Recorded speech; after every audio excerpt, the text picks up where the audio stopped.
কি চাচা আপনি এমনি মন খারাপ করে বই রয়েছেন কে? কি হয়েছে? বাজান রে, সেই দিন তোর কথাটা শুনতাম, আজকে এই দিনটা দেখার লাগতো না। কি কোন চাচা, আপনার গরু কই? গরু কি বিক্রি করে ফেলাইছেন? না বাজান, গরু আর বিক্রি করি নাই।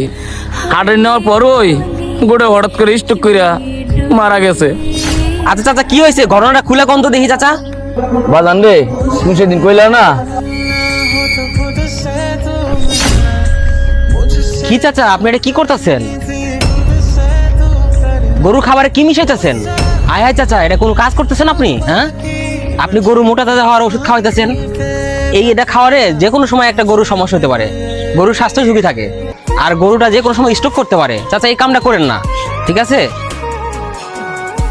সেই দিন তোর কথাটা শুনতাম, আজকে এই দিনটা দেখার লাগতো না।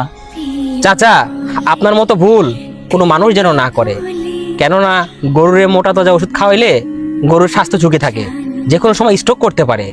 আর আপনি তো একটা খামার মালিক চাচা, এই কুরবানিটা 1 বছর পর পর আসে, আর অনেক মানুষের আশা থাকে যে 1 বছর পরে একটা কুরবানি দিব। অনেক মানুষ অনেক কষ্ট করে কুরবানি দেয় চাচা। আপনার কাছে এই গরুটা যদি না মইরা ওই বেচারাটার কাছে মরতো, তাহলে এই বেচারাটা কত কষ্ট পাইতো চাচা, যেমন আপনি কষ্ট পাইতেছেন। তাই চাচা এটা ঠিক না। আপনি গরু মোটা তাজার ওষুধ খাওয়ানোর আগে চিন্তা ভাবনা করবেন যে কোনো সময় এই গরুটা স্ট্রোক করতে পারে।